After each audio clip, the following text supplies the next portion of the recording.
भगवान ओघड़दानी की कृपा। शिव कृपा का मतलब क्या होता है?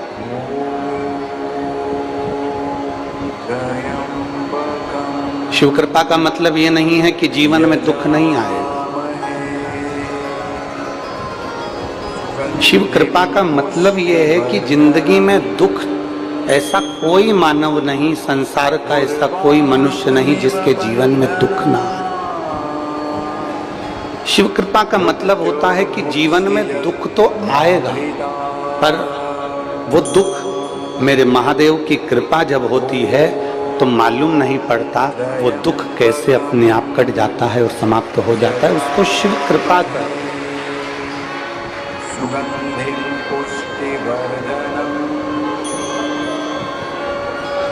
जिन ओमकारेश्वर भगवान की पवित्र भूमि पर हम बैठकर कथा सुन रहे हैं, जरा विचार करिएगा अपने भाग्य का। जिस भूमि पर मार्कंडे ऋषि बैठकर धर्मराज युधिष्ठिर को कथा सुनाते हैं, जिस भूमि पर आकर अर्जुन भगवान शंकर को स्तुति कर याद करता है और भगवान शंकर को प्राकट्य होने के लिए कुछ संपूर्ण विश्व में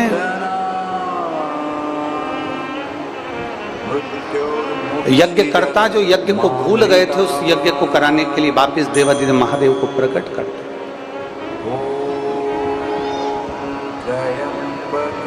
इंद्र के सारथी मातली भगवान शिव का जिस भूमि पर गुणगान करते हैं,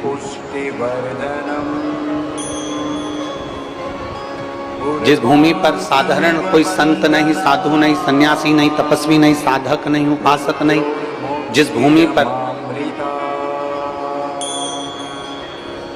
मां नर्मदा के तट पर भगवान ओमकारेश्वर की पवित्र भूमि पर अगर एक कंकर भी हमको मिलता है तो वो शंकर का प्रतिबिंब हो जाता है, तो यहाँ रहने वाला एक एक मनुष्य संत के बराबर हो जाता है।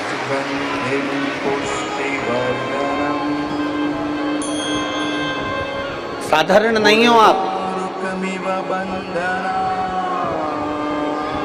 आप यदि कथा श्रवण करने के लिए आए हो तो मेरे देवादिदेव महादेव के कोई आपका संबंध पुराना होगा, कोई रिश्ता आपका और बाबा का पुराना होगा, जो मेरे ओमकारेश्वर बाबा ने आपको झाला देकर यहाँ बुलाकर कथा श्रवण करवा दी।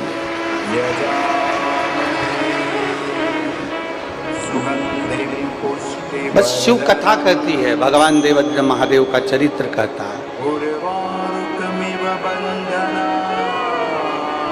जितना अपने भरोसे को दृढ़ बनाते चले जाओगे उतना मेरे शंकर के करीब होते चले जाओगे। स्वयं ब्रह्मदेव भगवान शिव को नहीं जान पाए।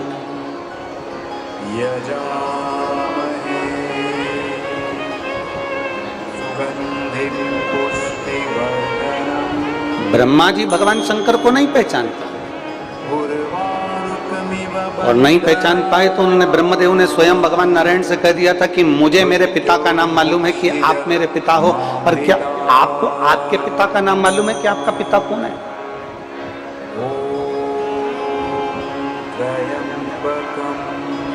क्या आपको मालूम है कि आपके पिता कौन है? अब जरा विचार करिएगा। भगवान ब्रह्मदेव, भगवान ब्रह्मा स्वयं कह रहे हैं भगवान विष्णु से कि आपके पिता का नाम क्या है, आप स्वयं बताओ। और भगवान देवादिदेव महादेव का नाम लेने में मेरे नारायण पीछे नहीं हटे। मेरे भगवान विष्णु ने उसी समय कह दिया कि मेरे पिता भगवान देवादिदेव महादेव भगवान शिव है।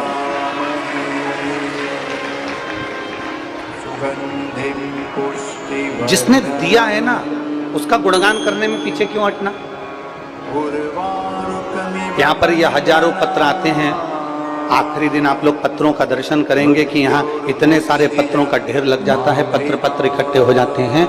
ये पत्र क्यों लिखते हैं लोग? क्योंकि उनको मालूम है जब भगवान नारायण अपने पिता का नाम भगवान विष्णु का, भगवान नारायण भगवान शिव का नाम लेने में पीछे नहीं हटते, ब्रह्मा जी अपने पिता का नाम लेने में पीछे नहीं हटते, जिसने दिया उसका नाम लेने में पीछे क्यों हटना? इसलिए लोग पत्र लिखकर भेजते हैं कि मेरे महादेव को जल चढ़ाने पर मुझे क्या फल की प्राप्ति है।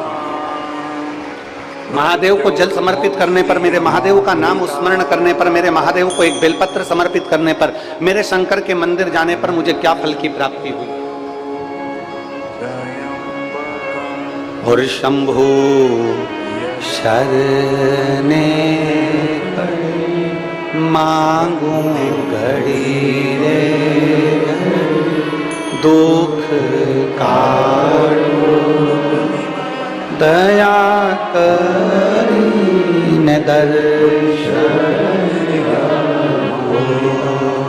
शंभु शरणे मांगू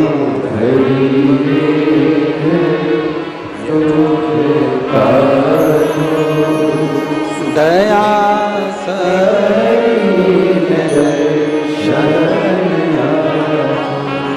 जब तुम्हें महादेव दे, जब तुम पर महादेव कृपा कर दे, जब तुम पर देवाधिदेव महादेव की करुणा हो जाए, तो उस समय पर समझना कि मैं अकेली नहीं, मेरे साथ में मेरा शंकर, मेरे साथ में मेरा देवाधिदेव महादेव मेरे संग में चल रहा है। अच्छा, शिवजी को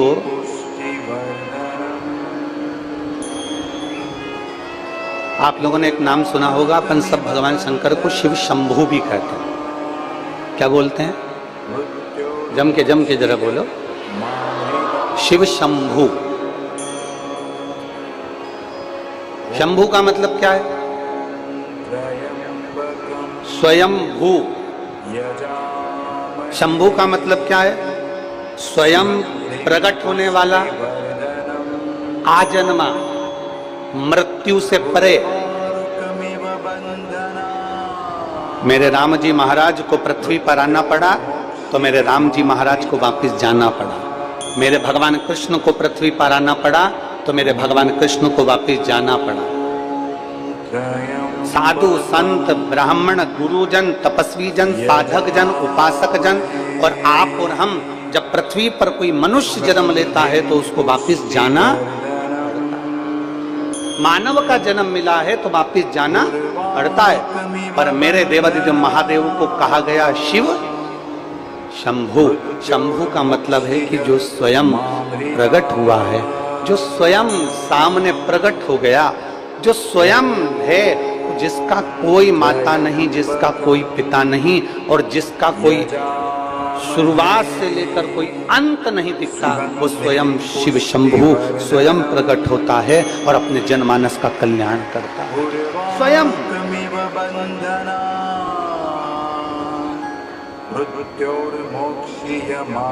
और शंभु शरणे मांगू घड़ी रे दुख दया करीने दर्शन। जो स्वयं प्रकट है, जो दुनिया का दुख हरने के लिए हमेशा निरंतर विराजमान है।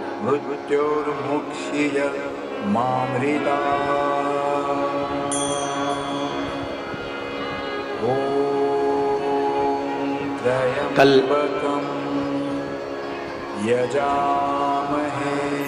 माननीय विधायक जी पटेल जी के साथ में मां नर्मदा जी का पूजन करने के लिए, मां नर्मदा जी की कृपा से, मां नर्मदा जी कहीं इशारा कर कर झाला देकर अपने पुत्र को बुला ली होगी, तो मां की करुणा हुई तो नर्मदा जी का पूजन करने के लिए गए। अम्मा नर्मदा जी का पूजन करने के लिए गए। वहां पर विप्र ब्राह्मण श्री श्री रविशंकर जी महाराज जी के सानिध्य में जो आश्रम है, उसी में जो वेदशाला पाठशाला है, वहां के विद्वान ब्राह्मणों ने पूजन किया।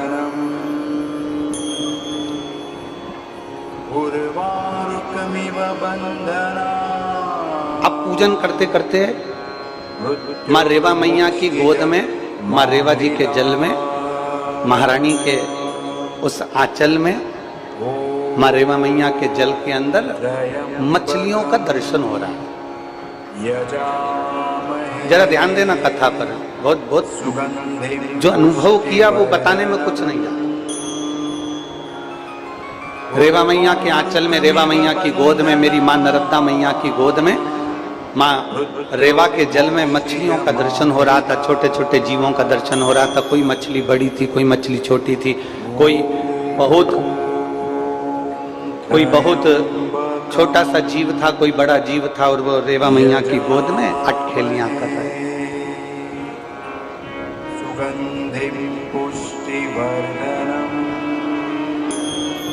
अब मन में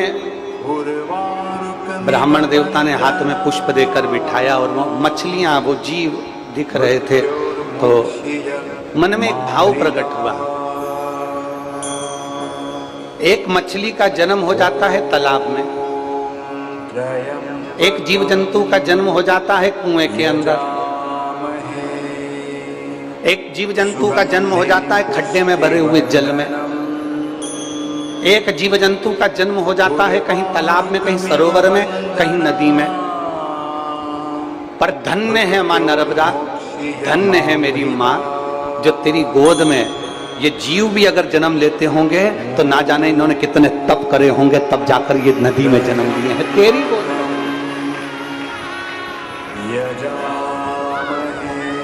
माँ इन मछली ने, इन कीड़ों ने, इन जीवों ने माँ कितना तप करा होगा, कितना तप। माँ इन जीवों ने कितना तप करा होगा, तब तेरे जल में हे माई नर्मदा।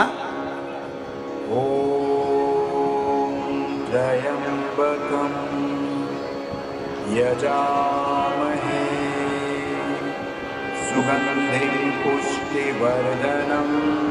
इन जीवों ने कितना तप करा होगा माई नर्मदा, इन जीवों ने कितनी साधना करी होगी और इन जीवों ने कितना तप करा होगा हे माई नर्मदा, तब जाकर ये जीव तेरे जल में जन्म लिए, तेरे जल में। और अब ये तो हो गई जीव की बात। आप जरा विचार करिएगा कि जितने माँ नर्मदा के तट पर ब्राह्मण, संत, साधु, गुरु, तपस्वी, साधक, उपासक और जितने गांव, जितनी बस्तियां, जितने नगर मेरी माँ नर्मदा के तट पर बसे होंगे, जरा विचार करना वहां रहने वाले भी कोई साधारण संत से कम नहीं होंगे। उन्होंने कितना तप करा होगा तो माई नर्मदा के तट पर विराजमान हो गए।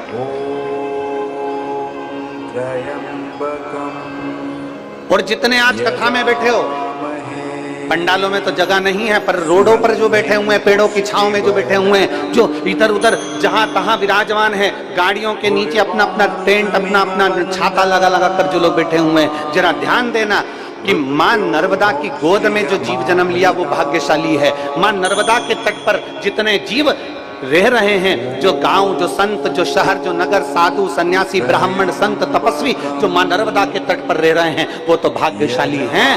पर आज आप और हमारा भी भाग्य है जो मां नर्मदा ने अपने को झाला देकर यहाँ कथा सुनने के लिए बुला दिया। ये आप और हमारा भाग्य है। और जितने आस्था चैनल पर कथा सुन रहे हैं, जितने फेसबुक यूट्यूब पर कथा सुन रहे हैं, जितने सोशल मीडिया पर कथा सुन रहे हैं, वो भी भाग्यशाली है जो मां नर्मदा के तट से, ओमकारेश्वर जी की पवित्र भूमि से ये कथा मानधाता राजा की पवित्र भूमि से श्रवण करी जा रही है। और वो राजा मानधाता कोई साधारण नहीं थे, जिनकी ये धरती है, जिनकी ये भूमि है।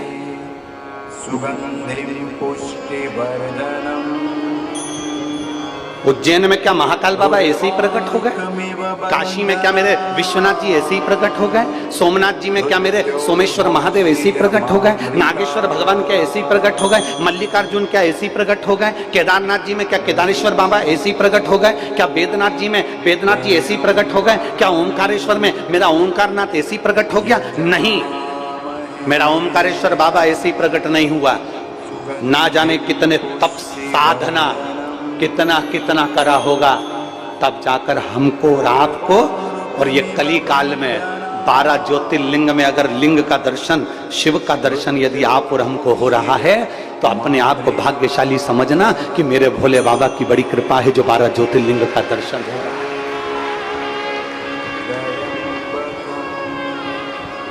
ये हमारा और आपका भाग्य है। एक कथा आती है, ये ओमकारेश्वर की धरा को मानधाता ओमकारेश्वर भी कहते हैं। ओमकारेश्वर वाले जानते होंगे इस बात को। एक पवित्र चरित्र आता, इच्छावकु वंश में एक राजा हुए जिनका नाम था योगनाश। बड़े प्रतापी थे, बड़े धर्मात्मा थे, भगवान की अविरल भक्ति में डूबने वाले थे, और इनका तपबल बड़ा तीव्र था। पर मेरा जो देवाधिदेव महादेव है ना, वो बड़ी बड़ी विचित्र विचित्र लीला करते हैं। मेरे शंकर बड़ी विचित्र विचित्र लीला करते हैं।